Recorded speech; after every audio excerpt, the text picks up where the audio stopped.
We're with Tommy, the owner of the Bar Athletic Club, and today we are talking about something different, so tell us what it is. Well, I've often seen on the social media platforms, the Facebook and the Instagram and such. I don't have all of them like Twitter. I don't understand Twitter, so stay away from that. I think it's for the kids. I think most of the young people are on Twitter. But I see everyone's talking about motivation. And even talking with some of my friends, they say, oh, I'm not motivated. I wish I had the motivation to do that. Yes. Or they get started exercising and they say, oh, I can't stay motivated. Well, my thought is motivation, it may help you get started, but motivation will come and go. It does, that's for sure. Yeah, exactly. Motivation is like, it's almost like a craving for enchiladas, you know? It's a craving to work out. Yeah, it's a craving to work out. Like sometimes you see a commercial on TV for Hidalgo's, and you're like, man, I want some enchiladas from Hidalgo's, or I just want something. But it's like same with motivation. It's not always there. But to me, I feel like the best recommendation of past motivation is the idea of accountability. Okay. So accountability is the idea of just holding yourself to a standard to do something because you had planned to do it. You have to go to work. You're not always motivated to go to work, but you still go anyways. Exactly. Why?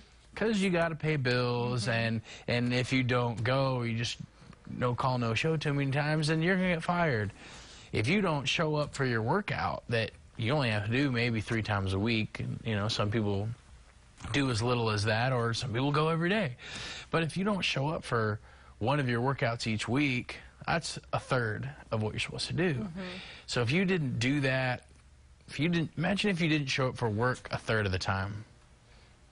In an ideal world, that'd be great. You have a third of the year off. That'd be cool. I probably wouldn't be sitting in this seat. Yeah, exactly. You probably wouldn't have your job, though. Yeah. So think of it as an aspect of accountability, holding yourself responsible for what you need to do. And, I mean, if anything, if you still do need some type of way to have a motivator, make a note for yourself, a daily note. Say, why did you start doing this? For some people, the doctor said, you have low bone density, you have a heart condition, you need to lose 20 pounds, you have diabetes. Yeah. And there's so many different things, and some people don't even have those. They just say, I just want to look better. You know, and I think a lot of people, that's really the biggest foundational reason. Most people say, I want to look better. And or not gain weight. Stay as you are. Just maintain. I want to be able to eat and drink whatever I want, and I'm just going to work out a bunch. And that, for some people, that balances out. But as long as you don't eat more. Yeah, right. Don't have a pint of ice cream every night. Right. Come on, Tommy. Every other night. But you said working out 3 days to 7. Is there a magic number, or is it really just what your body can take, or what you think is right? It's what you can take, what fits in your schedule. I do know some people that go 5 days a week, 6, 7 days a week. Not every day is super pounding intense. But our bodies are very resilient.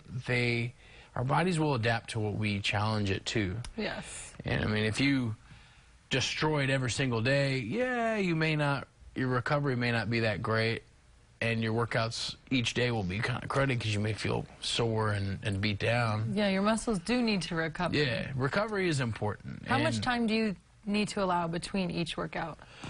I usually, depends on some things.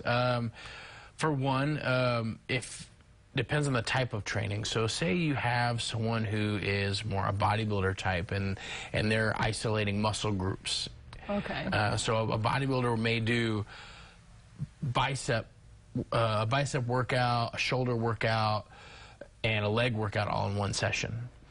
Well, then that person may not want to go the next day and do those muscle groups again. The next day they may do a different muscle group set, like their chest and their triceps and maybe their abs or calves or something. Okay. And so it's a good idea to have at least a day of rest. And some people may require more, some people may require less. It depends on our nutrition, our sleeping habits, and what we do when we're not in the gym. You know, if you're going out and drinking all the time, you may not have a great recovery. And we'll talk about all of that and more right after this next episode of Savor. Stay tuned. We'll be right back.